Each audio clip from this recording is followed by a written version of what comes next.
On est passé de 50 à 99 et maintenant on dépasse les 100. On entre dans la tranche des 100 à 250, où l'enjeu est la spécialisation. Avant, c'était juste trop à gérer. C'est très désordonné. Vous voyez donc le volume entrant. Une fois le contenu classé par catégorie, il faut se spécialiser.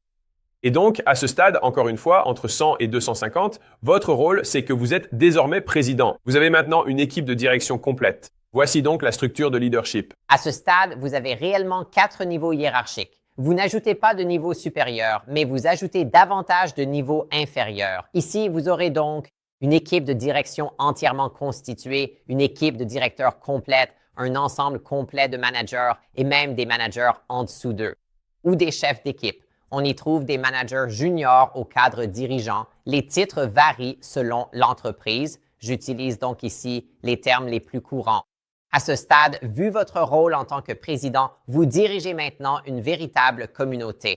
Et c'est vraiment le changement que vous vivez en ce moment, n'est-ce pas? On passe de la direction d'une entreprise à la direction d'une équipe, puis à la direction d'une communauté, à la direction d'une équipe d'équipe. Et il faut être celui qui dirige plusieurs équipes très solides qui travaillent toutes ensemble. Nous avons vécu cette situation 3 fois. Et donc, c'est notre expérience lorsque nous sommes passés de 100 à 250 lors de cette phase de spécialisation. Le nombre d'entreprises ici est de 900 000 au total. Moins d'1 million d'entreprises aux États-Unis atteignent donc ce niveau. Sur les 30 millions au départ, cela ne représente que 9%. Félicitations à vous si vous y êtes. C'est très rare. Très bien, alors commençons par le produit. Donc, les bons services et résultats que vous fournissez. La contrainte à ce niveau, c'est que votre produit a maintenant trop de fonctionnalités et submerge les clients. C'est devenu un monstre de Frankenstein.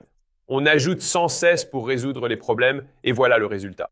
C'est juste qu'il y a tellement de choses qui y sont attachées, n'est-ce pas? Ensuite, il faut sonder, élaguer et améliorer en supprimant. L'intérêt, c'est que les éléments élagués deviennent des ventes croisées, ce que j'expliquerai plus tard. Notre principe, supprimer tout sauf l'essentiel, puis transformer l'élagué en processus, ce que j'appelle de la sciure. Prenez les branches en trop et réutilisez-les pour autre chose. Très bien, voici le résultat. Je l'ai appris à l'école. La raison numéro 1 des désabonnements, pour un revenu récurrent ou en réalité pour toute société, n'est peut-être pas ce que l'on croit. Ils annulent ou ne reviennent plus. Ils sont submergés par trop de choix et d'agitation. Et donc ils se disent « Ah, c'est trop d'efforts. Ça va, non ?» Et donc, au lieu de penser qu'il faut en rajouter, il faut se demander comment faire en sorte que chaque fonctionnalité de notre service ou produit soit suffisamment bonne pour justifier l'investissement à elle seule. J'aime donc réfléchir de cette façon, c'est-à-dire au lieu de dire qu'il y a 14 choses, mais si vous écoutez vraiment les clients, très souvent ils disent « Oui, ça vaut le coup rien que pour ça ». Ce seul élément constitue la valeur principale et le reste, croyez-le ou non, diminue en réalité la valeur. Parce qu'il justifie de ne pas utiliser le reste parce que cette fonctionnalité a bien plus de valeur. Et d'une certaine manière, vous auriez un service plus précieux si vous ne leur donniez pas ce dont ils ne se servent pas. J'aime aussi voir cela comme la création de produits magiques. Alors, est-ce qu'il existe un moyen de faire fonctionner notre produit sans qu'ils aient à faire quoi que ce soit? Il existe des produits classiques déjà mentionnés tels que les systèmes d'alarme. Pensez à l'électricité à la maison, au Wi-Fi ou à votre téléphone. Ces systèmes sont autonomes, sans effort. La magie, c'est comment apporter de la valeur sans que les gens n'aient rien à faire. Quand on en arrive là, c'est comme si on avait gagné.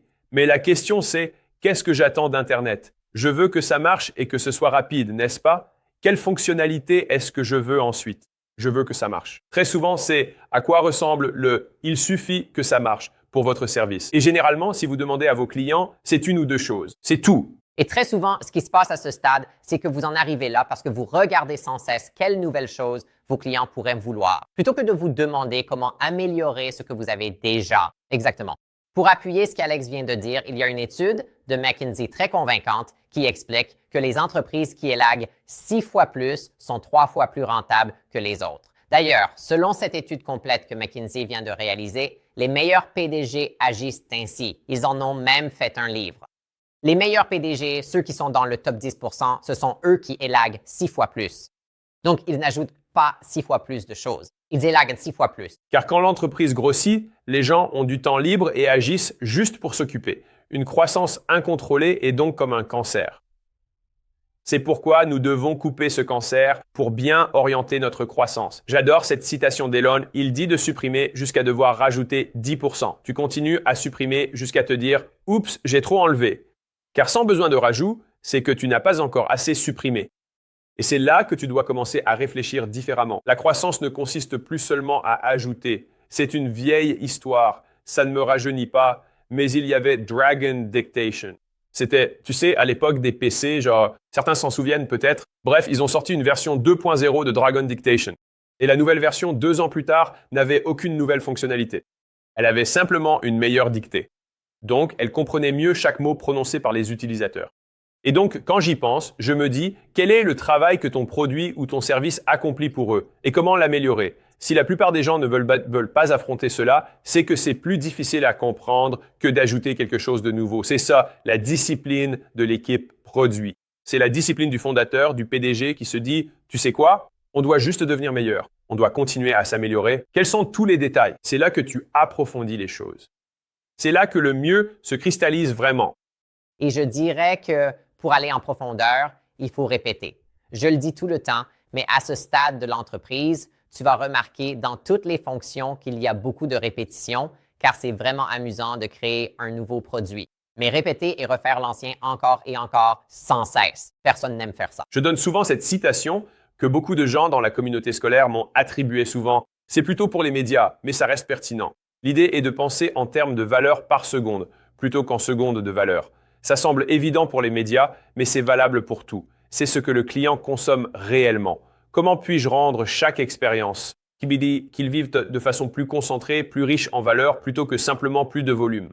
Valeur par seconde, pas seconde de valeur. Il s'agit ici de densité de valeur. Regardez ce graphique. On a une forte valeur avec une forte volonté de payer, une forte valeur mais une faible volonté de payer, une faible valeur avec une forte volonté de payer, et enfin une faible valeur avec une faible volonté de payer. Et donc, tu as tes déchets. Donc, si ça ne vaut rien et que les gens ne veulent pas payer pour, c'est juste un déchet. Personne ne veut construire ça. Les bases sont ce que tout le monde fait du secteur. C'est de la grande valeur. Mais comme tout le monde le fait, on n'est pas prêt à payer cher pour ça. Ce n'est pas différencié. Ce qui amène à se demander, d'accord, alors qu'est-ce qui est différencié? C'est de grande valeur. Comme toi seul peux le faire, la volonté de payer est forte. Vois cela comme un pouvoir de fixation des prix. Enfin, on parle d'élaguer certaines choses. Parfois, tu as pu ajouter quelque chose en te disant que c'est vraiment bien, mais sois honnête avec toi-même. Peu de clients l'utilisent. Et donc, ces éléments ne font plus partie de l'offre principale. Tu les retires et ensuite tu peux les proposer en option ou en montée en gamme pour certains types de clients.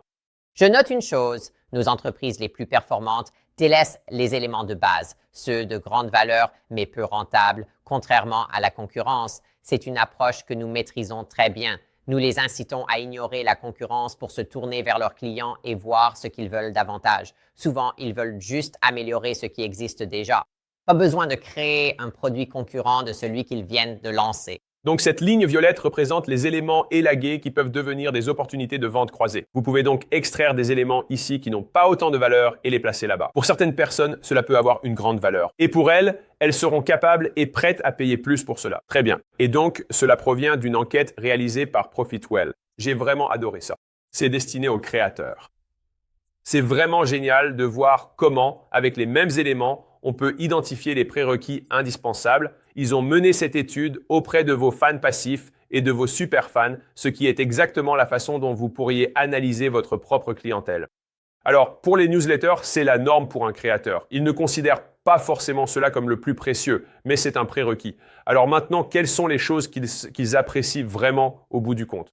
Ils apprécient l'accès, le contenu et les événements réservés aux abonnés. Donc, tout repose sur l'exclusivité. Si on regarde bien, tout est exclusif. Qu'est-ce que seules certaines personnes apprécient? Eh bien, les badges, vous savez, les crédits, les offres et les réductions, ce genre de choses. Ce sont des choses que certaines personnes apprécient beaucoup, mais pas tout le monde. En faire l'élément central nuit car les gens y voient une simple justification. Ils diraient « Bon, ça vaut le détour, quitte à payer pour ça, non ?» Pour certains, les réductions n'importent pas vraiment. Quant aux produits dérivés pour abonnés, on ne s'abonne pas uniquement pour ça. Ce n'est clairement pas une valeur centrale. Vous devriez pouvoir examiner votre propre produit. Avec cette carte, l'important n'est pas ce qu'elle indique, mais de réfléchir à votre produit de cette manière. Donc, à ce stade, il s'agit surtout de supprimer, d'élaguer, et nous avons commencé avec trop de fonctionnalités. On submerge les clients. on les interroge, nous élaguons, on s'améliore en supprimant. Et pour le reste, si vous y tenez et que ça râle, c'est simple. Ceux qui insistent paieront plus pour ça. Mais l'essentiel, on va le garder simple. Et donc, passons au marketing ZIM, soit la manière dont vous parlez de vos produits. Ici, une communication plus large et créative attire des prospects de moindre qualité et dilue la marque. Et 4 monte encore une fois. Voici donc ma représentation visuelle de la dilution. Votre message n'est pas bien compris. Pour réussir, il faut donc développer votre marque par une communication standardisée, une valeur ajoutée gratuite et des associations de marque qui soient fortes et positives. Très bien, voici donc les mouvements principaux. Et voici en quelque sorte les 4 éléments clés, selon moi, pour ce niveau. Quelle valeur ajoutée gratuite? Notre mission simplifiée, le message standardisé associé et nos principales associations de marque. Que nos clients adorent. D'accord. Donc, en matière de messagerie standardisée, j'aime vraiment simplifier les choses pour qu'on n'ait qu'un à 3 mots. C'est ça. Quel était le mot-clé que les gens vont finir par associer à votre nom? Si je porte le mot acquisition, c'est que c'est le nom de mon entreprise et notre force. Il y a un double sens en soi. Pour le niveau d'entrepreneur, voilà pourquoi nous ne sommes pas marketing.com, mais acquisition.com. Les entreprises les plus performantes raisonnent en coût d'acquisition. Elles pensent soit à l'acquisition de nouveaux clients, soit aux fusions et aux acquisitions d'autres entreprises. Mais c'est ce niveau d'entrepreneur que je veux attirer au final. Si les gens devaient soit me définir par un mot, j'aimerais que ce soit celui-là, ou business. Mes collaborateurs disent aussi valeur. Ce sont les 3 mots que les sondages m'associent généralement. Donc, il faut juste savoir quels sont ces 3 mots. Les gens disent, c'est mon énoncé de mission dans mon slogan. Mais en fait, tu n'auras jamais ça. Le public entier ne va pas le savoir. Ils ne retiendront qu'une seule chose. C'est le gars du X, non? Et peu importe ce que ce X représente, c'est ça qu'on doit marteler encore et encore. Ce qu'on veut faire, c'est s'assurer que l'apparence et le ressenti. Les gens deviennent vraiment obsédés par les couleurs, les polices et tout ça. Et je pense que c'est des foutaises. La seule raison pour laquelle tu as tout ça, c'est simplement pour renforcer l'association, que c'est la même entreprise. Ce n'est pas parce que, genre, ta police de caractère détient un quelconque pouvoir ou que ce bleu particulier signifie quelque chose. C'est juste que, comme tu as déjà fait ces associations de nombreuses fois dans le passé ou que tu continues à le faire, tu veux t'assurer que lorsque tu le refais, il fasse le lien. À ce stade, ce qui rend cela difficile, c'est que l'équipe et le fondateur n'ont généralement pas envie de se répéter. Et donc, c'est un peu comme pour le produit. On doit en quelque sorte faire les choses ennuyeuses. Dans une entreprise d'une certaine taille, tous les bénéfices que tu obtiens proviennent en fait d'un tas de travail ennuyeux. Donc, à ce stade, comment construit-on une marque? Oui, grâce aux associations, mais en les répétant. Si tu regardes les marques, par exemple, il n'est pas nécessaire de sans cesse inventer de nouvelles idées ou concepts originaux. La question est de savoir comment reconditionner notre message et le contenu actuel. Quand j'en parle à mon équipe, je me dis que la marque à l'intérieur, c'est la culture. On va donc continuer à parler de notre esprit de compétition. L'excellence reste notre valeur fondamentale. Ce n'est pas comme si j'étais en train d'inventer un nouveau mot. Ce n'est pas que j'invente quelque chose de nouveau, je ne fais que le répéter. Il faut présenter les choses autrement pour dire la même chose. C'est là-dessus qu'il faut se concentrer actuellement. C'est comme Nike avec Just Do It. Depuis combien de temps? J'allais justement utiliser exactement cet exemple. Leur équipe créative ne se dit pas, tu sais quoi, on a déjà fait Just Do It l'année dernière. Genre, allons-y, tu vois, on veut rafraîchir un peu tout ça. En fait, une fois que tu trouves le message qui touche ton public, que les gens se disent, j'adore ça, tu le répètes encore et encore. Et tu leur transmets de façon nouvelle et créative. Le même message. La variété, c'est donc d'imaginer 100 façons différentes de dire une seule chose et non pas une façon de dire 100 choses. Le point suivant, c'est la valeur gratuite. Je fais la distinction entre le B2B et le B2C. En B2B, il s'agit généralement d'une valeur réelle. C'est souvent une valeur monétaire offerte aux gens. D'où nos formations, cours approfondis, contenus et livres. Cela a une telle valeur que quelqu'un se dira « j'en retire plus que mon investissement auprès de cette personne ». Et j'aimerais leur donner encore plus d'argent pour obtenir encore plus de valeur. C'est l'idée, pouvoir tester avant d'acheter et être bien satisfait. Ce que je préfère, c'est quand un client me dit « tu t'es déjà remboursé 100 fois avant même que je ne t'ai payé quoi que ce soit ». C'est comme si c'était déjà fait. C'est ma façon préférée de travailler. Je le recommande vivement. Si tu es en B2B, demande-toi qu'est-ce qui serait fou à offrir gratuitement? Quel effort suis-je prêt à faire que mes concurrents ne sont pas prêts à faire? L'idée est d'en faire plus pour tes clients, sachant que 99% ne le deviendront jamais. Et c'est très bien comme ça. Maintenant, comment appliquer cela au B2C? Alors, en B2C, si tu regardes les grandes marques, en général, c'est souvent du divertissement, en termes de valeur qu'elles apportent. Et c'est ça. Et j'utilise ce terme dans la définition formelle du divertissement, qui est simplement tout ce dont le but est d'être consommé. Par exemple, le sport est un divertissement dont l'intérêt est d'être regardé. C'est pareil pour les danseurs ou les chanteurs. Et il y a une raison pour laquelle les grandes marques en direct aux consommateurs trouvent les artistes qui évoluent dans cet univers. Ceux qui résonnent le plus avec les valeurs fondamentales de leur marque, de leur entreprise et de leur public, pour qu'ils puissent continuer à s'associer à des valeurs qui comptent le plus pour leurs clients. C'est ainsi que je vois les choses. Parce qu'en B2B, c'est comme, eh bien, ce serait génial si Elon Musk faisait une pub pour moi. Non, c'est ça, il ne va pas faire ça, n'est-ce pas? Donc, il faut créer la valeur directement, alors qu'ici, c'est presque par procuration. Maintenant, dans ces deux situations, sur le long terme, tout se jouera quand même sur le produit. Mais il s'agit simplement de savoir comment nous faire connaître. Comment faire connaître notre offre? Voici notre méthode. Pour les grandes associations, utilisons ces ressources gratuites pour évaluer leur forme et les soutiens disponibles. Quels sponsors seraient les plus pertinents pour nous actuellement? Notre approche trop large attire des prospects médiocres et dilue la marque. Le coût d'acquisition remonte à nouveau. Donc, pour y remédier, on dit d'accord, voici l'essentiel. Voici les 1 à 3 mots que nous voulons que les gens retiennent de nous. Très bien.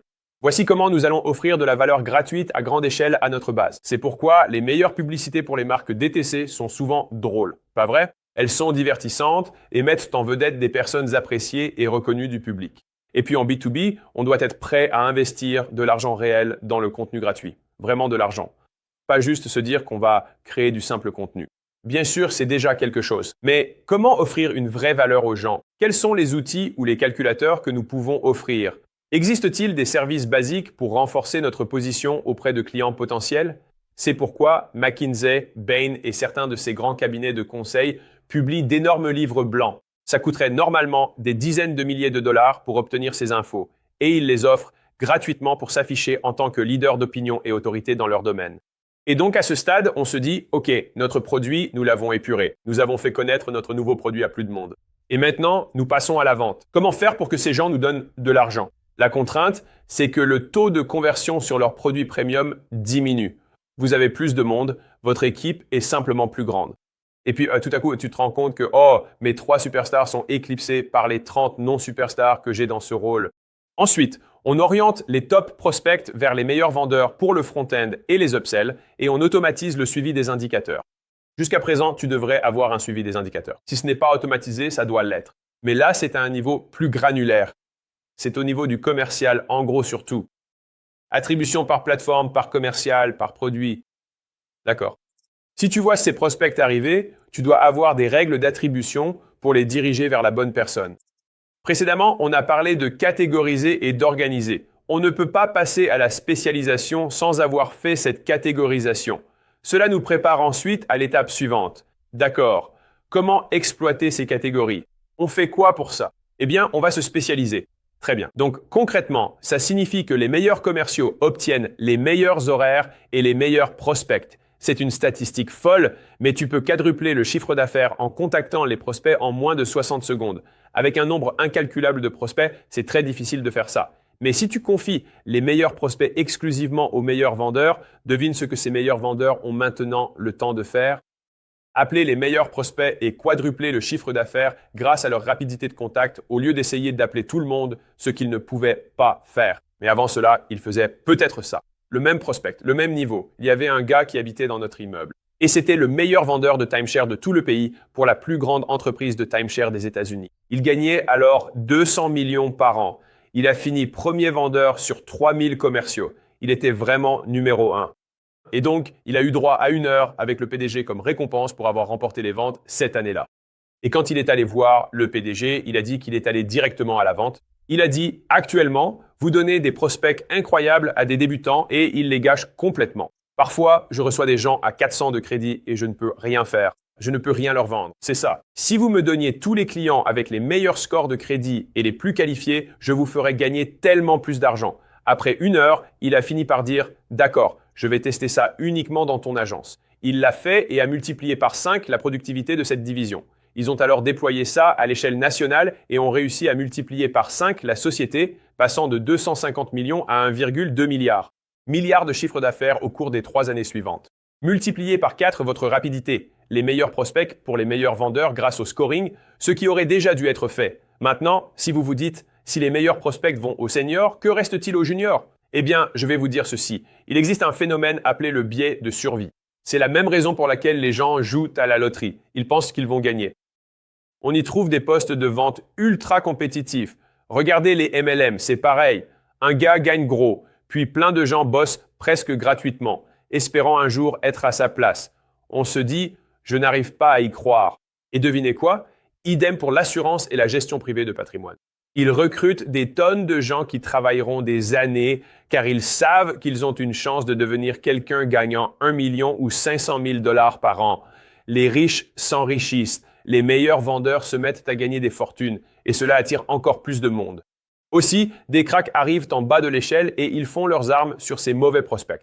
Et donc, c'est en fait ce qu'il y a de plus efficace pour l'entreprise. Parce que quand vous faites venir quelqu'un qui n'a pas d'expérience, il va alors se planter sur des prospects faciles à rater et ensuite les prospects absolument parfaits, incroyables, ne vont qu'aux gars qui sont de véritables tueurs. Ils font ça depuis si longtemps qu'ils savent conclure les yeux fermés avec eux. Et si ce junior a aiguisé ses compétences et réussi à conclure avec des clients à 500 de score, les simples curieux, il saura conclure avec n'importe qui. En recevant de meilleurs prospects, il s'améliore davantage. C'est le moyen le plus efficace pour l'entreprise d'allouer ses ressources. Et donc, c'est le grand changement qui doit s'opérer à ce moment-là pour passer au niveau supérieur, parce qu'en fin de compte, les commerciaux doivent se spécialiser. Et j'ai dit cela à propos du front-end et des ascensions. Donc, vous aurez probablement des commerciaux pour le front-end, mais vous avez aussi maintenant des produits de back-end qui doivent être proposés. Et donc, si cette vente back-end vaut encore plus que la vente front-end, alors le meilleur élément va là-bas et tout converge vers ce ou ces deux gars. C'est presque comme une pyramide où il y a d'énormes volumes à la base. Mais ceux tout en haut font littéralement fortune. Et vous appliquez simplement ce principe à toute l'entreprise pour chaque vente qui doit avoir lieu. Donc à partir de là, nous sommes passés de l'efficacité de closing sur le produit premium à l'acheminement des meilleurs prospects vers les meilleurs vendeurs. Maintenant, cela concerne toute l'entreprise en front-end comme en back-end et tout cela devrait être automatiquement suivi et noté par personne, par plateforme, par commercial afin que vous puissiez réellement savoir où placer ces prospects pour obtenir le meilleur retour. Et à partir de là, on passe au service client. Donc, le service client permet d'avoir des clients qui recommandent, restent fidèles, notent et résolvent leurs problèmes. Le souci est que divers parcours clients sont en conflit ou mal synchronisés entre eux. Donc, pensez-y comme Alex vient d'en parler. Nous avons plusieurs produits à ce stade. Et donc, on constate qu'ils entrent en conflit. Pour l'étape suivante, nous voulons créer des recommandations proactives pour vendre d'autres produits en complément et permettre de créer un parcours client intégré. Il faut s'assurer que les produits ne se concurrencent pas, mais qu'ils avancent chacun dans leur propre voie, côte à côte. Alors, qu'est-ce que signifie exactement un parcours client intégré? En clair, vous devez anticiper chaque cas. Si la personne A qui achète le produit A veut le produit B, et si quelqu'un arrive par le produit B mais veut acheter le produit A, et si A achète C puis achète B. Nous devons veiller à ce que chacun de ces parcours soit cohérent. Éviter les messages contradictoires car il arrive souvent que l'on s'y perde sur l'ordre ou les niveaux. Le message transmis à travers ces parcours hypothétiques pour toute la gamme de produits doit impérativement rester cohérent. En anticipant ces cas sans qu'ils se contredisent, cela signifie probablement que vous aurez un processus d'intégration ainsi que des séquences d'emails spécifiques pour chacun de ces parcours. Vous allez probablement devoir segmenter vos équipes de service client pour gérer ces parcours et vous devrez aussi taguer vos clients afin que votre équipe sache dans quel parcours se trouve chaque client. Cela nous amène à un point important. Nous voulons également éliminer les conflits et optimiser la valeur vie client la plus élevée. Ce que vous devez rechercher une fois que vous avez envisagé toutes les éventualités possibles. Concernant votre base de clients, vous devez identifier ceux qui prennent le plus de temps, demandent le plus d'efforts et n'offrent aucun retour sur investissement pour votre entreprise ou un faible retour. Nous voulons identifier quel parcours client actuel avec notre offre de produits desservent l'entreprise car l'expérience est mauvaise. Ces clients ne recommandent ni ne rachètent rien et mobilisent trop de ressources. Une fois que tout est posé à plat, vous pouvez alors revenir à l'un des niveaux évoqués, la segmentation client, car vous segmentez désormais vos clients.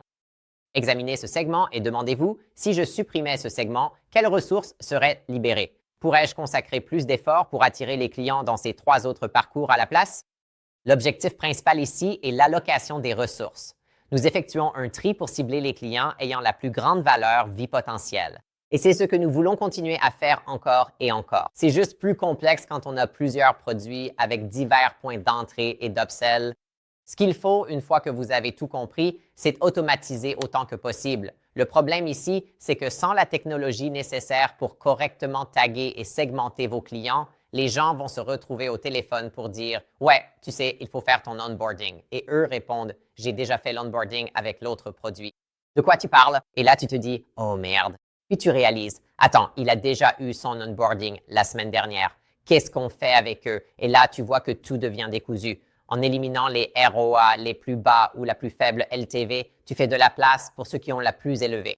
Et ça simplifie aussi l'entreprise. Comme ça, tu n'as pas 17 parcours clients qui se rentrent tous dedans. Tu en as genre 3 et ils avancent tous harmonieusement côte à côte. Par exemple, chez Gym Launch, nous avions la société sœur Prestige Labs. On a donc fait des tests un moment. On a tenté d'inciter les gens à acheter Prestige Labs via la salle, puis de proposer des options. On a essayé ça un moment. Ensuite, on a vu si les clients de Gym Launch pouvaient acheter Gym Launch et prendre des options en plus. Prestige Labs. En testant ces deux options côte à côte, la valeur vie client de ce parcours était nettement supérieure. Et le coût d'acquisition des clients ici était exactement le même que pour l'autre option. Alors c'était donc un chemin bien plus optimal. On s'est aussi demandé, peut-on inciter les gens à acheter A et B ensemble? Ça n'a pas marché non plus. En gérant ces différentes gammes de produits, vous identifierez les meilleurs moments pour proposer des ventes croisées ou additionnelles qui conviennent précisément à ce client spécifique. Cela élimine les conflits. C'est ce qui paraît le plus naturel. Et c'est fondamentalement, c'est pour cela que Gym Launch reste une référence. Il n'y a vraiment personne d'autre à cette échelle, tout simplement parce que notre valeur vie client est la plus élevée. Nous pouvons donc tous les surpasser sur la durée. Un autre exemple très courant, c'est quand vous avez 2 produits et que vous vous demandez pourquoi obliger tout le monde à acheter le premier pour accéder au second, n'est-ce pas? Pourquoi doivent-ils se qualifier en achetant le premier? C'est une chose que nous avons testée chez nous, mais aussi dans plusieurs entreprises de notre portefeuille. On a d'ailleurs remarqué que les clients achetant uniquement le produit haut de gamme sans passer par le niveau inférieur étaient souvent ceux qui résiliaient le plus. Et ils avaient la valeur vie client la plus basse. La raison à cela, c'est que beaucoup d'entreprises optimisent ce qui existe déjà, mais pour créer un nouveau parcours d'intégration, une nouvelle expérience client pour un produit et une nouvelle manière d'acquérir des clients, parce qu'en réalité, il faut aussi une nouvelle interface d'entrée pour bien définir les attentes. Ce n'est tout simplement pas quelque chose que vous pouvez faire en un claquement de doigts. Mettre cela en place peut prendre 1 an. Chez Gym Launch, les clients passant du programme initial à l'avancé avaient de la LTV la plus élevée. En les poussant vers le programme avancé, ils finissaient par abandonner assez vite dès le premier trimestre. On s'est alors rendu compte qu'en fait, l'expérience n'était pas la meilleure. Alors, on manque peut-être de compétences, mais on a compris que le marketing utilisé préparait les gens au premier programme, pas à l'avancé. Vouloir intégrer directement l'avancé est possible, mais exige un parcours client totalement nouveau et un marketing modifié, car c'est lui qui fixe les attentes. Inverser ce système n'a jamais fonctionné pour nous. Mais quand nous avons créé une nouvelle gamme pour des clients de niveau supérieur, nous avions un canal d'acquisition différent, un processus de vente différent, une équipe dédiée et un processus d'intégration différent.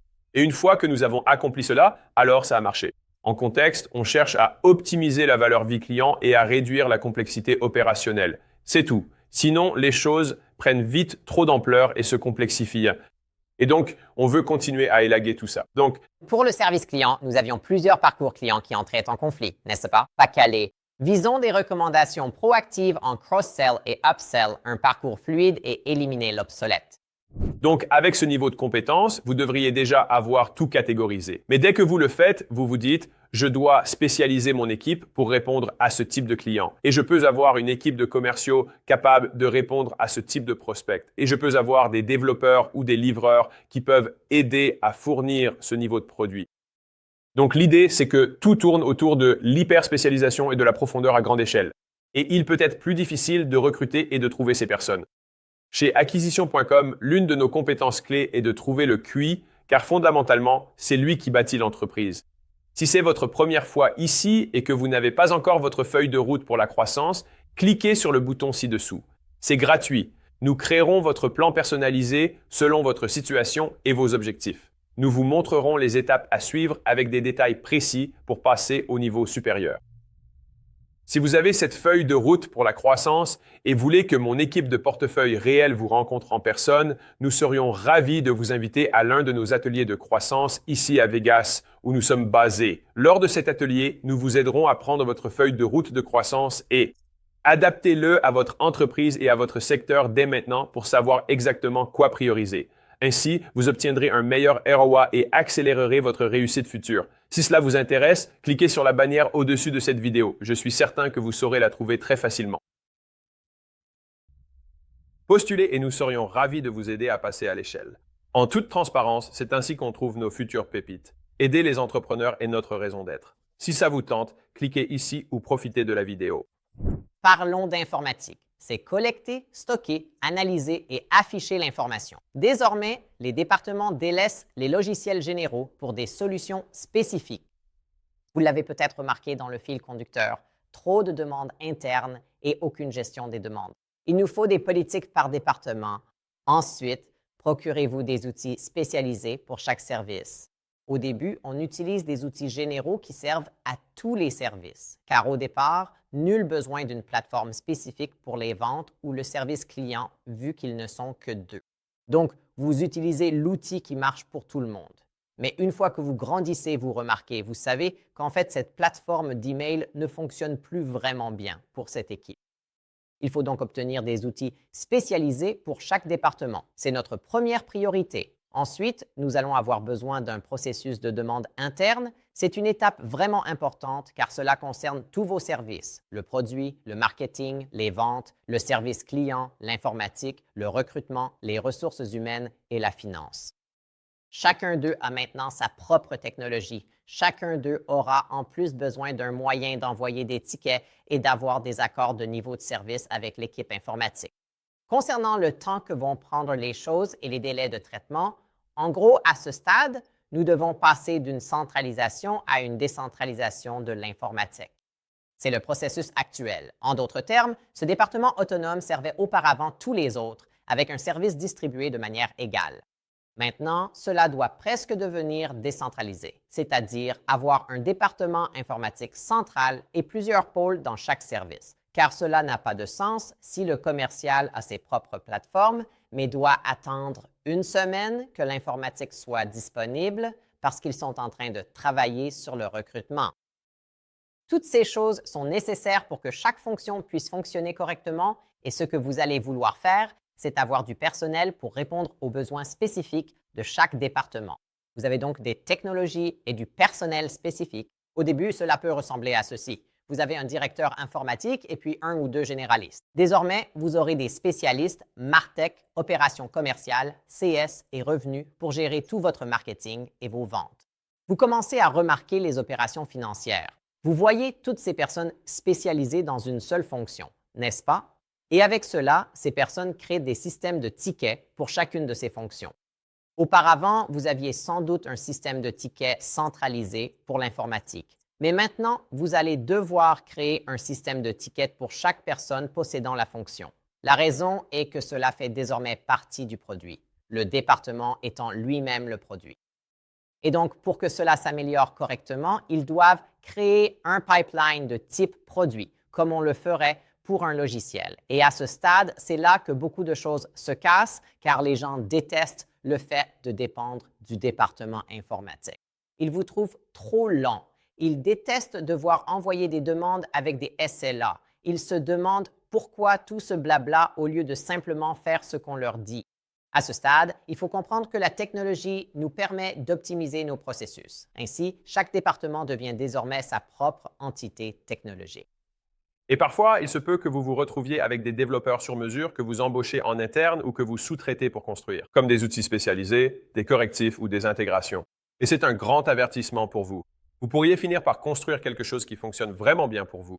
Et le nombre de fois où j'ai des entreprises de cette taille qui nous contactent ensuite, comme chez acquisition.com, et ils disent « Eh, on a créé cet outil qui rend nos commerciaux bien plus performants dans notre secteur spécifique.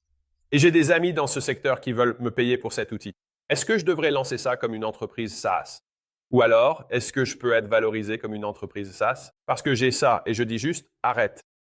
Tu as construit ces choses pour toi-même. Tu n'as pas… Eh bien, et Slack alors? Slack n'avait pas de revenus. Slack perdait de l'argent et a tenté un coup de poker.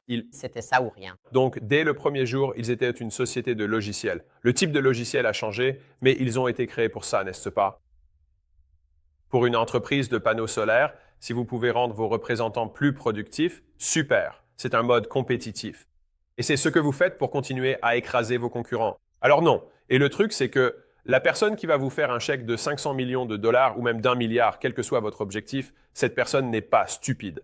Il a l'argent pour faire le chèque. D'accord. Il sait que votre boîte de panneaux solaires n'est pas un SaaS. Ne crains donc pas d'être catégorisé ainsi. On ne te classera pas ainsi. Ce ne sont que des outils internes. À terme, dans une société de services, à l'inverse des panneaux solaires, ton activité devient simplement un service technologique. En trouvant comment livrer plus vite et en ayant automatisé le travail, ta marge augmente. Vas-tu fermer cette boîte pour lancer un logiciel pour ce secteur, même si ta niche est petite? Probablement pas. Profite juste de ton avantage. C'est ça l'idée. Le dernier point est de comprendre l'importance des accords de niveau de service avec les équipes techniques. C'est là que vous commencez réellement à mesurer l'utilisation. Vous devez connaître les normes de temps pour les tâches que vous répétez sans cesse. Un exemple concret serait de savoir combien de temps faut-il pour réparer un serveur en panne. Combien de temps ça prend d'intégrer un nouveau commercial de l'équipe sur cet outil spécifique? Combien de temps pour créer un tunnel de vente? C'est essentiel pour évaluer l'efficacité de ton équipe. Utilise des SLA pour suivre les délais, la charge de travail et tes besoins en recrutement. C'est ça l'informatique, non? On commence avec le logiciel d'entreprise. Il faut des solutions spécifiques et on n'a pas de processus de demande. Il faut en créer un avec des SLA et avoir des stacks dédiés pour chaque service. Parlons du recrutement. C'est ainsi que tu trouves et embauches tes collaborateurs. Le problème est que les recruteurs appliquent des standards incohérents et que ta culture en souffre. Les mauvais candidats vont beaucoup trop loin dans le processus. Donc, pour l'étape suivante, nous voulons un recrutement standardisé des nouveaux talents et une adéquation avec le fondateur. Vérification finale. D'accord, c'est quelque chose sur lequel je ne peux pas insister assez. Trop souvent, le fondateur se désengage du recrutement bien trop tôt. Et si l'on regarde les meilleures entreprises, le fondateur effectuait toujours la vérification finale. Même en 15 minutes, il continue de superviser chaque personne qui rejoint l'équipe, surtout pour les postes de management. À quoi cela ressemble-t-il une sélection standardisée? Tout d'abord, il faut des entretiens structurés. On utilise les mêmes questions pour tous les candidats à un poste spécifique afin de pouvoir évaluer les compétences clés. Nous avons parlé de l'adéquation à 4 dimensions. Pour chacun de ces aspects de l'adéquation à 4 dimensions, nous voulons savoir si chaque personne pose les mêmes 5 à 10 questions.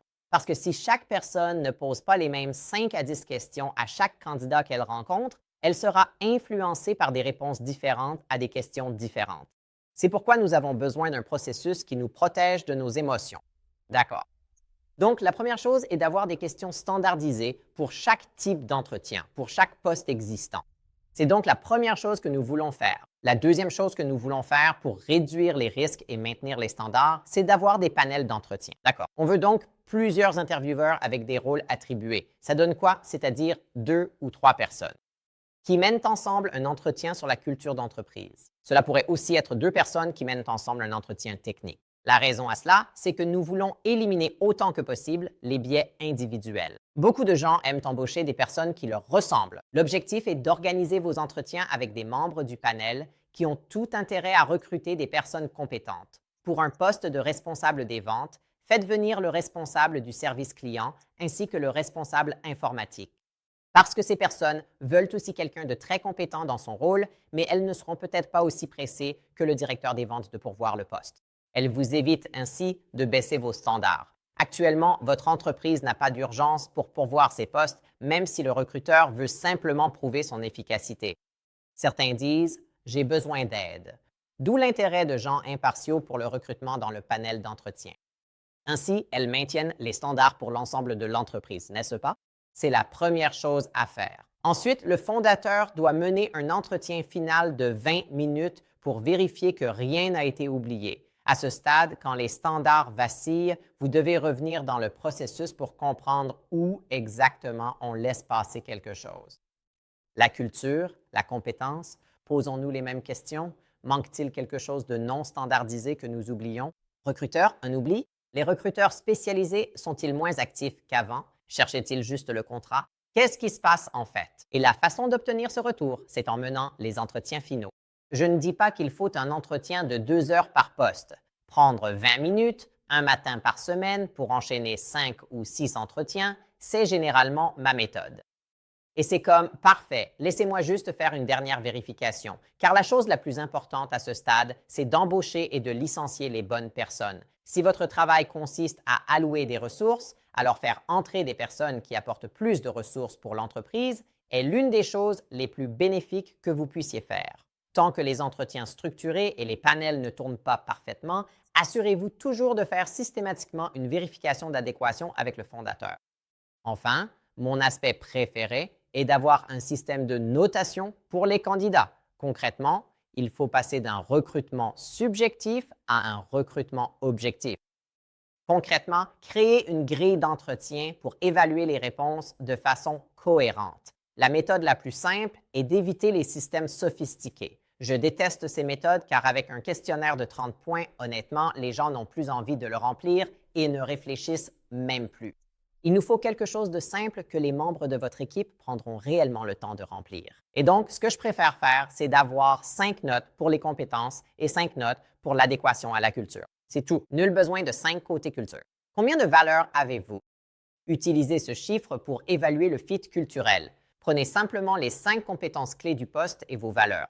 Et vous demandez à la personne de noter sur une échelle de 1 à 5. Vous voyez comment il se situe sur cette compétence sur une échelle de 1 à 5, comment il se situe sur cette valeur, etc. Et donc, ce que vous pouvez faire, c'est que pour chaque candidat en finale, vous pouvez regarder leur score. Et je fais ça tout le temps, même pour moi-même. Et je vais vous dire, il y a tellement de fois où je me dis, j'aime vraiment ce candidat. Et puis, je note leur score. Et là, je me dis, cette personne me dépasse. Souvent, à ce stade, votre équipe ne le verra peut-être pas. C'est que l'affinité nous aveugle quant aux compétences réelles de quelqu'un et à ce qu'il va réellement apporter. Certains sont juste charismatiques et brillent en entretien pour se faire apprécier, sans être compétents. Réussir un entretien ne signifie pas qu'on sait faire le travail. Et c'est aussi quelque chose que j'ai personnellement constaté. Il faut vraiment considérer l'entretien d'embauche comme une compétence à part entière, totalement distincte du poste pour lequel on recrute. Certaines de nos meilleures recrues ont passé des entretiens désastreux. On se demandait, objectivement, ont-ils cette qualité et cette compétence? Sont-ils compétents, leur expérience, leur créativité, plutôt que de simplement les apprécier? Si tu écoutes ça, tu connais ces personnes adorées d'emblée en entretien. Puis ils sont arrivés et tu t'es dit, ah, je les adore, mais en fait, ils ne sont pas si bons que ça dans ce travail. Donc ça a vraiment été une évolution pour nous. Oui. Et très souvent, tu sais, tu prends plaisir à discuter avec eux, mais en réalité, ils n'apportent pas grand-chose à l'entreprise. C'est pour ça qu'il est si important d'avoir un système de notation en place à ce stade. Organiser des entretiens structurés en panel, valider le fit fondateur, puis évaluer les candidats. Et chaque personne qui fait ça suit un processus en plusieurs étapes. Comme plusieurs personnes notent, tu peux regarder les écarts de notation. Alors, en tant que fondateur faisant la vérification finale, tu te dis, ce score était le plus bas parmi les 3 entretiens. Je vais vraiment insister sur ce point-là. Donc, ça te permet aussi de concentrer ton temps sur les choses qui vont t'apporter le meilleur retour. Oui, Alex sait que j'adore regarder toutes les interviews avant d'interviewer quelqu'un, puis je me demande quelle est la chose la plus importante. C'est comme un gros drapeau rouge. Demandez-leur pourquoi être si défensif face aux remarques. Et les gens sont du genre quoi? Je pose cette question pour voir s'ils sont sur la défensive. C'est une excellente façon d'utiliser son temps. C'est donc ce qu'on veut faire avec le recrutement, non? Le souci est que les recruteurs appliquent des standards incohérents et la culture en pâtit. Les mauvais candidats vont trop loin.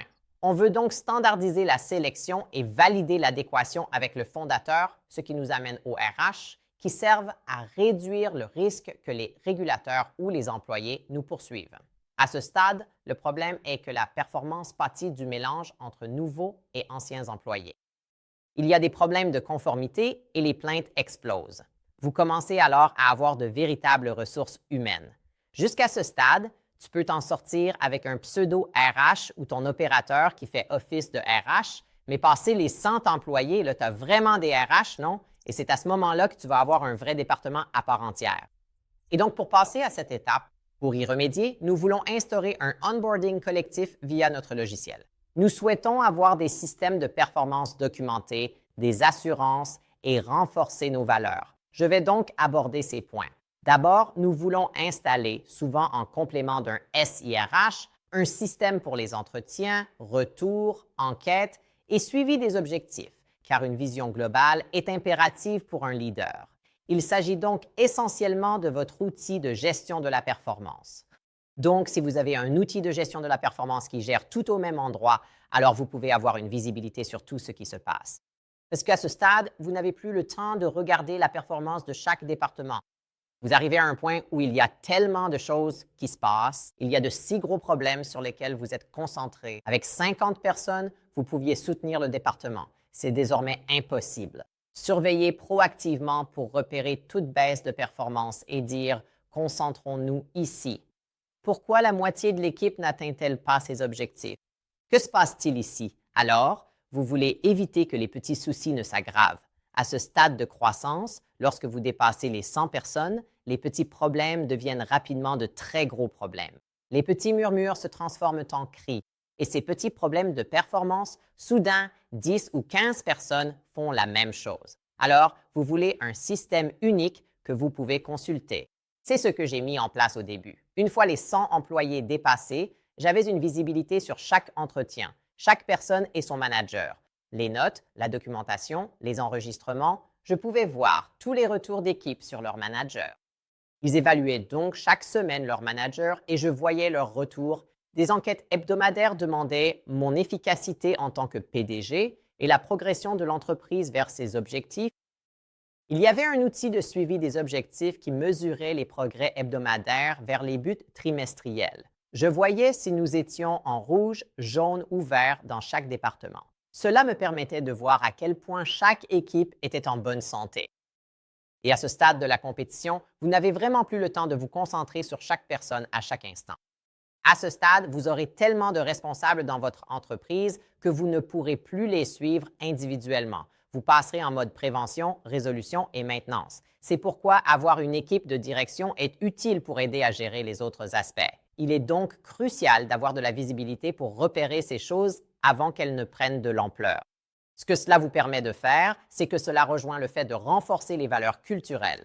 Vous allez constater où la performance baisse et où les choses deviennent plus laxistes. Par exemple, où est-ce que les gens relâchent leurs efforts? Où est-ce que les choses ne sont plus aussi rigoureuses qu'avant? Car en passant de 50 ou 75 personnes à 100 ou 150, tout commence vraiment à changer. Il faut renforcer les valeurs culturelles, tout comme pour le marketing, visant à consolider la marque et le message, et nous devons donc agir de la même manière en interne. Il s'agit donc de nous répéter constamment. Maintenant, comment se répéter? Je recommande de mettre en place une formation au leadership formalisée. Ainsi, comme pour nos systèmes de gestion de la performance, nous voulons des systèmes de développement de la performance sous forme de formation en groupe. Pour renforcer les valeurs culturelles, je suggère d'organiser 2 fois par mois une formation en leadership ou une formation d'équipe complète où vous renforcez ces valeurs. N'est-ce pas? Vous parlez de ce que sont les valeurs, de ce qu'elles ne sont pas, puis vous récompensez les personnes qui les incarnent. Chaque semaine, nous organisons une réunion d'équipe au cours de laquelle nous prenons le temps de nous féliciter. Ces félicitations reflètent nos 3 valeurs fondamentales.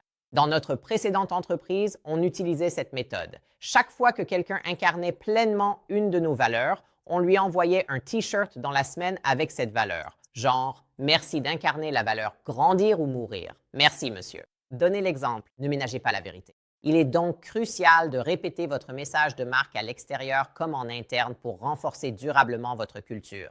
Et donc, ce sont ces décisions, comme qui vous embauchez, qui vous promouvez, qui vous licenciez, qui communiquent de presque plus que tout ce que vous pouvez dire verbalement.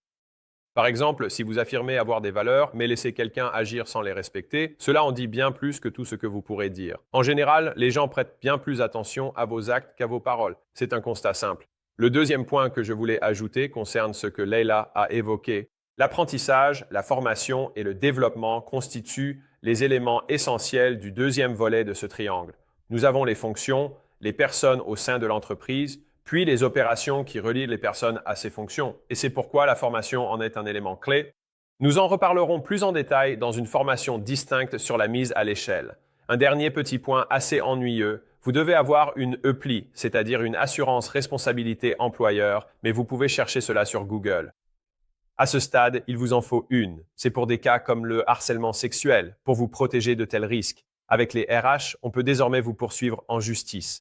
Donc, les RH, n'est-ce pas? Avec trop d'employés nouveaux et anciens, la performance en pâtit.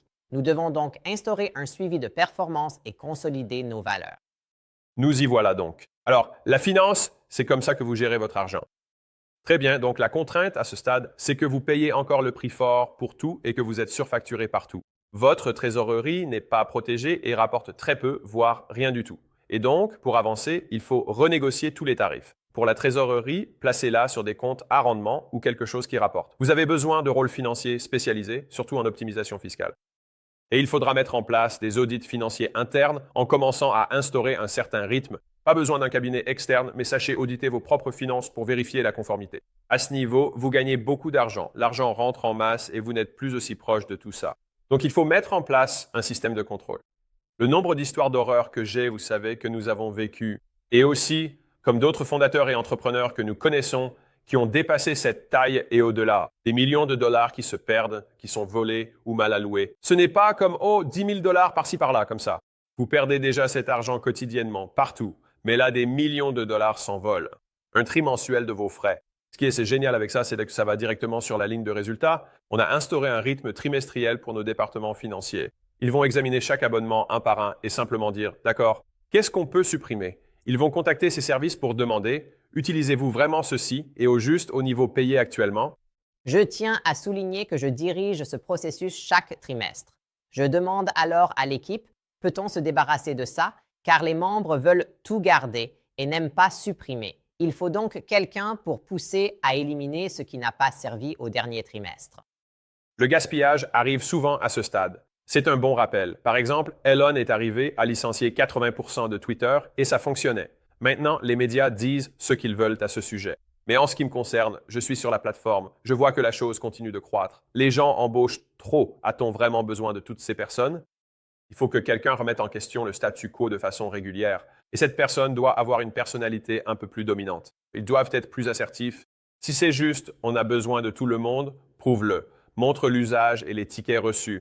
Avons-nous vraiment besoin d'autant de personnes? Avons-nous besoin de cette couverture? Vraiment? Donc, la prochaine étape, une fois que tu as mis en place ce processus d'assainissement à la fois pour les personnes et la technologie. Tu ne t'es pas dit, bon, maintenant je suis une entreprise, donc je devrais bénéficier de tarifs entreprise et donc tu devrais obtenir des remises sur volume. Je recommanderais donc vraiment de renégocier avec tout le monde. Allez voir chacun des fournisseurs avec qui vous travaillez et dites-leur, on est là depuis un moment, on a multiplié notre volume par 5, mais on paie toujours le prix de détail. La façon de faire, c'est d'aller voir 3 autres fournisseurs, de leur montrer les tarifs et ce qu'ils sont prêts à nous offrir pour qu'on passe chez eux. Et là, tout à coup, vous seriez surpris de voir ce que les gens sont prêts à faire pour garder votre entreprise. Dans la même optique, lorsque vous renégociez, il faut également renégocier le niveau de service. Car comme votre entreprise a grandi, il est tout à fait logique d'obtenir un service bien supérieur. Alors ne vous contentez pas de ce que vous aviez auparavant. Avec 100 personnes, il vous faut plus d'accompagnement et le numéro d'un conseiller. Vous devez pouvoir tout faire sans aller en agence. Il y a beaucoup de choses que vous pouvez obtenir et exploiter à ce stade. Oui, je veux dire, vous devriez avoir un service bancaire professionnel, vous devriez avoir un banquier dédié à votre compte parce que vous faites vraiment du chiffre, vous leur faites gagner beaucoup d'argent. Et donc, cela devrait être le cas. En ce qui concerne les comptes à rendement sur liquidité, au moins aujourd'hui, vu le marché actuel, vous devriez, vous savez, ce chiffre va évoluer. En ce qui concerne le pourcentage de rendement, vous savez si vous regardez cela dans le futur. Mais cet argent devrait vous rapporter quelque chose. Et à ce stade, avec 50 ou 100 000 dollars sur votre compte courant, cela ne fera pas une énorme différence que vous fassiez 5% ou non. Si vous avez 10 millions qui dorment pour les opérations de votre entreprise, alors 500 000 dollars par an, c'est énorme, non? Donc, s'assurer que vous placez simplement votre argent dans ces comptes qui offrent des rendements plus élevés, c'est une action simple qui vous rapporte beaucoup plus d'argent. Commencez les audits internes. Comme je l'ai mentionné plus tôt, vous voulez simplement des contrôles et des équilibres parce que c'est inconfortable à dire, mais l'endroit le plus probable où un vol peut se produire, c'est en interne. Donc, même si nous avons des assurances, que nous voulons nous protéger contre les malwares, le phishing et toutes ces arnaques, les personnes les plus susceptibles de vous voler travaillant pour vous. La seule chose que j'ajouterais à cela, c'est qu'en tant que fondateur ou PDG de l'entreprise, examiner minutieusement vos états financiers chaque mois n'est pas un luxe, c'est une nécessité. Si vous voulez anticiper ce genre de choses, il faut comprendre comment lire le compte de résultats et le consulter régulièrement. Et ne pas penser qu'avec votre équipe financière, vous n'avez plus vraiment besoin de vous en occuper. Puis-je avoir une vue d'ensemble? Non. Je recommande d'approfondir chaque mois. Cela fait partie de votre travail, quelle que soit la taille de l'entreprise. Et d'organiser une réunion d'1 ou 2 heures chaque mois, où vous allez simplement revoir cela avec le DAF et examiner les postes ligne par ligne. Dites, par exemple, c'est cher. Pourquoi ce prix? C'est pourquoi? Parce que parfois, vous vous dites, c'est ce que ce fournisseur coûte. Mince, il faut qu'on s'en débarrasse. Il faut garder un œil sur ces choses-là ou alors avoir un directeur financier qui soit vraiment impitoyable. Il se peut que ce soit quelqu'un d'autre qui le fasse pour vous.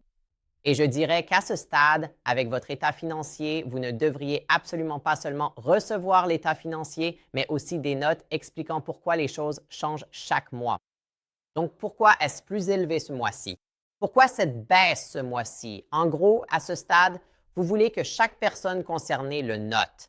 Vous avez ainsi tous les documents financiers avec une section de notes à côté de chaque poste expliquant la stabilité, l'augmentation ou la diminution.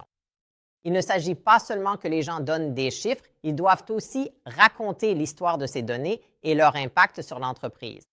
Sans équipe capable d'interpréter vos données financières, votre équipe n'est sans doute pas la bonne. Nous y reviendrons plus tard.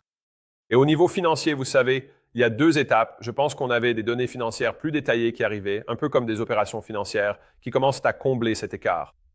Ils devraient pleinement comprendre de ce qui se passe. Par exemple, une bonne équipe financière a une connaissance opérationnelle des leviers clés qui influencent les résultats de l'entreprise. Et je veux dire, encore une fois, c'est la version 201 ou 301 de la finance, mais fondamentalement, ils sont là pour allouer votre ressource d'argent. Ils doivent veiller attentivement à la manière dont cela génère un retour sur investissement dans l'entreprise et tout le reste. Personnellement, les meilleurs DAF avec qui nous avons été en contact sont franchement radins. Ils sont impitoyables. Ils disent « on n'en a pas besoin ». Je pense qu'on peut réduire. Ils s'en sortiront. Ils survivront. En fait, tu veux quelqu'un d'encore plus agressif que toi. Je n'ai jamais eu un DAF qui voulait dépenser plus d'argent que moi. Il vous faut quelqu'un qui... Parce que les fondateurs, je me dis, allons-y. N'hésitez pas à y investir massivement. Allons-y. Cultivons ça. Mais vous devez avoir... C'est le yin et le yang. Voilà pour la finance. Vous payez toujours le prix de détail pour absolument tout. Vous payez trop cher. Votre argent n'est pas protégé et ne rapporte rien. Nous devons donc renégocier les tarifs sur tout. Nous avons mis en place ces processus afin de nous assurer que nous économisons plus d'argent de façon régulière. L'argent est placé sur des comptes lorsque nous avons des rôles financiers plus spécialisés, notamment pour la réduction de la fiscalité. Je n'ai pas beaucoup abordé la question de la réduction de la fiscalité ici. Mais à ce stade, vous avez probablement des déductions fiscales importantes auxquelles vous pouvez prétendre. Parfois, ce sont des crédits d'impôt recherche. On parle de centaines de milliers, voire de millions de dollars. Ça vaut le coup, car l'important n'est pas ce qu'on gagne, mais ce qu'on garde. En résumé, à ce niveau, si l'on regarde toute cette liste, le thème est la spécialisation. Après avoir catégorisé, nous nous spécialisons dans les rôles. La contrainte est que personne n'est assez compétent pour tout savoir et votre champ d'action est trop large. Alors, passons à l'étape suivante. Nous créons des personnes et des équipes dédiées à des tâches spécifiques. C'est ça, l'essentiel. Lors de cette étape, et donc, nous sommes passés de 100 jusqu'à 250. Et vous savez, le thème était la spécialisation. Alors, que fait-on ensuite? Si vous débutez et que vous vous dites « Waouh, c'est complet, j'aimerais vraiment avoir quelque chose comme ça pour mon entreprise ». Selon la taille de votre entreprise, nous vous aiderons à créer une feuille de route personnalisée pour atteindre 100 millions de dollars avec encore plus de détails selon votre niveau actuel. Cela vous donnera aussi les vidéos pour les étapes avant et après ce niveau. Avant pour que vous puissiez valider ces étapes et après pour avoir une vision claire de ce pourquoi vous devez vous préparer. Et cela m'a vraiment été très utile. J'ai recueilli ces informations par des interviews et des conversations, puis j'ai dû tout synthétiser. On a tout fait pour centraliser les fonctions de l'entreprise au même endroit. Dites-vous donc, voici la suite pour tous ces services. Pour une version personnalisée, cliquez sur le bouton ci-dessous. Vous pouvez renseigner vos informations. Nous vous l'enverrons par voie électronique directement dans votre boîte de réception. Ouais, du rock'n'roll. Passons donc à la dernière étape. Allez à... Voilà, on passe de 250 à 499 dollars. Le thème est la mise en majuscule.